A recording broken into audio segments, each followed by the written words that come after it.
is CBS 11 News Now. All right, so I guess you're telling me this thing is on now, Colby? Good afternoon, everyone.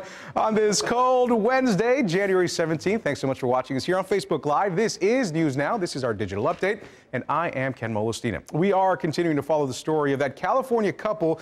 You may have heard of them. Their 13 children were found captive. Some of them were chained up. Our Jason Allen told us about their ties to North Texas yesterday. Have a look at what he's working on today. We are on the road out in Parker County this morning, and we're continuing to track down some more angles having to do with the Turpin family out of California. So one of the first things we're doing today is we're going back and we're looking for more people that used to either know them or live near them. And we're already hearing some of the same stories that people knew there was something maybe just off, definitely different, but maybe it never rose to the level where they felt they needed to call law enforcement or call a social services agency. There also have been some questions about how this went on for a couple of decades across a couple of states, and no one caught it. In California, they're asking questions about the homeschooling, so we're looking to answer some of those questions as well about the schooling, what's required in different states, and just try to paint a better picture of what happened with this family over the last 20-plus years. So that's Jason Allen. That's what he's working on. You know, we were first talking about the story yesterday, and a lot of you folks here on Facebook Live were just commenting about this, and the reality is that those details that we know so far certainly are disturbing, and a lot of you folks kind of sharing your thoughts with us. So please continue to do that. You can go ahead and comment, and we're going to check in on the comments here in a second. Hey, just a heads up on what I'm working about today. I want to tell you about this. I want to share this with you because it's kind of an interesting story. So there's a pawn shop here in Fort Worth, Purple Heart Pawn and Gun. The guy there that you see there, Michael Meyer, he's a manager out there. He has come across what he believes was a stolen ring that somehow ended up at his store, and now he's trying to reunite it with the person who this may belong to. The backstory here, the red light, Jeff, that went off on his head was some guy comes in off the street, says, "Would you like to buy this ring?" He takes a look at it. He says, just at a quick glance, he thought it was worth somewhere between $15,000 to $20,000. But then he asked the guy, "How much do you want for it?"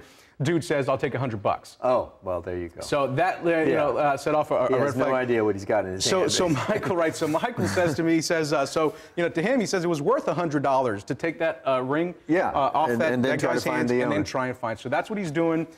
He's done it on Facebook. I know you can go through, shine a light in the right direction. I guess it's set through the diamond and it has its own footprint. Every stone has its own footprint. Right.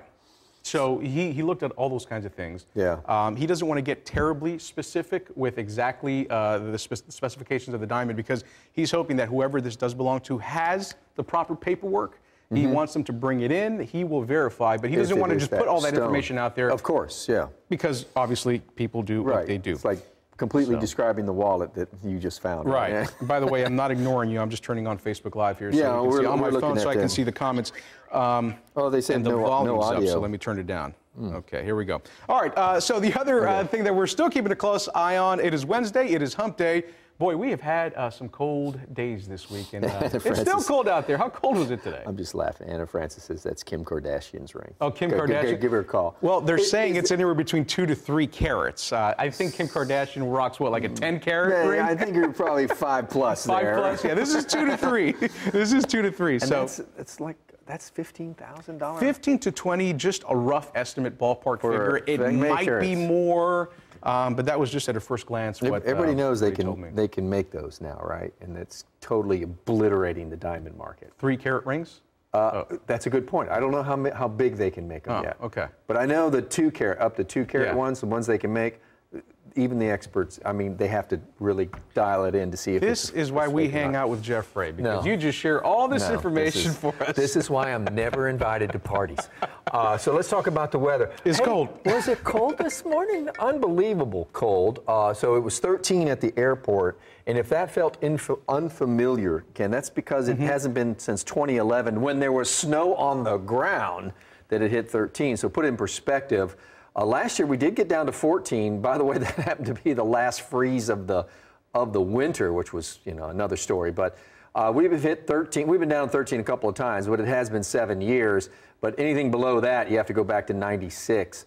And just to again, so it was very unusually cold. We've warmed up into at least the mid-20s here. Not much wind, fortunately, wind chill. So you see, these were the lows this morning. You see a lot of single digits there. Yep. Look out to the east. You see Eastland?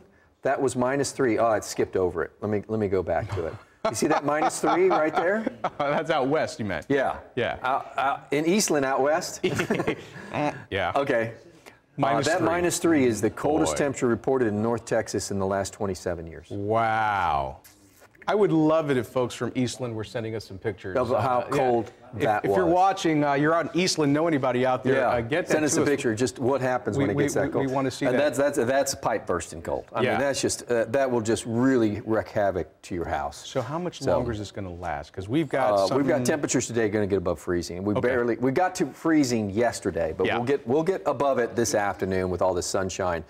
Tomorrow morning is going to be really cold again, Ken. It's going to get down to the low 20s. So that's a really another cold day of morning. this. Yeah, really cold morning. But the winds out of the south will get us into the 40s tomorrow. That's still 10 degrees below normal, but it's going to feel like, it's a heat wave after highs like this. But anyway, by the time we get into Friday, we're into the upper 50s on a breezy day. We got rain in the forecast by the weekend. By the way, I need to let everybody know, it's going to get back into the 70s this weekend. Hasn't been there since early December, but that's rain that's in the forecast on Sunday. I think we'll hit 73 Saturday and still be in the 70s on Sunday, but that's a 40% chance of rain, most of it off to the east. And that's a Look at the weekend, though. Yeah, that's a Pacific front coming through. Yeah. So it'll be in the 50s on Monday, but back to the 60s on Tuesday. Wow. So not really cold air, and you see no freezes. So I don't think it's going to be like last growing season where our last freeze of the season was January 8th. The previous record was in February 4th. So, I mean, we shattered that record, and it would be highly unusual to have the last freeze. A couple people on Facebook Live, though, asking, I think Logan Blair asking if they're going to see snow. We're not going to see snow, right? It's just going to stay cold. With this, yeah. Well, we need rain. Hi, Logan. Snow, we get snow all the way up into March. Okay. Don't do this. Go back to the two-shot. Really, no one wants to see me that close. We will probably have some snow again, chances again. So it would be unusual for us to skip any more snow chances for all of February and the first couple of weeks of March. Some of our biggest snows we've ever had have been in March. Hey, Chad Burrow, I see that you're talking to us here. Where are you from, Chad? He says, my daughter is laughing at all of this. She says that this is warm weather to her. He says she lives in South Dakota, but here in Texas, it's cold for us.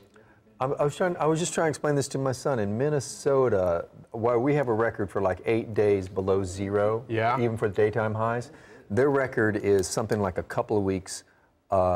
I mean, ours is below freezing. Theirs is below zero, where it never got to a positive number of temperature for like days on end, weeks. So well, put that in perspective. Things are gonna get. I'm doing the same thing. I'm looking at any of the comments. Yeah, a lot of people saying here's Paula Castor, too cold, 70 soon. Yeah. Saturday and Sunday, so it's gonna feel almost like this, like spring temperature. Oh, we hit that 70, and you're gonna see everybody out. It will be breezy though. Nice. So I mean, there will be some strong winds. Yeah. So it won't quite be as glorious as that, and plus there'll be some cloud cover. But it'll be nice to get the rain, actually, as we're heading into spring. We need to kind of recharge the aquifer, and recharge the reserves, recharge the lakes. Very eventful when it comes to cold weather. We drink from the lakes here. We got to have lake levels high. We drink from the lakes. And tomorrow, another cold day. So we will keep an eye on that stuff, and we will stay bundled up, most importantly. So, hey, by the way, a lot of people also talking about this ring story that we were talking about. That's going to air at 5 o'clock. So, good. I want to hear more about that. Be sure to tune in for that. A lot of people are hoping that they find the owner. And you know what? This whole deal with social media and Facebook Live and getting the word out there,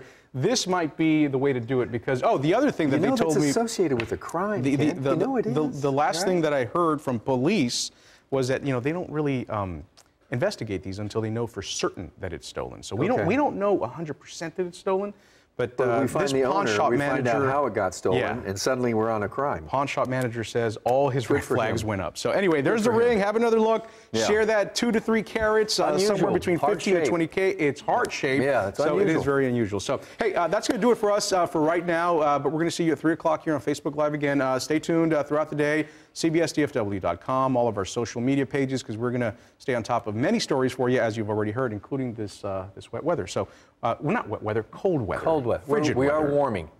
We're warming up. Something to look forward to. Yeah. I do want to leave them on a warm note. We'll see you guys later. Thanks so much for watching. Bye, guys. Bye-bye. This has been CBS 11 News Now. Be sure to follow us on Facebook and Twitter for the latest local news and weather.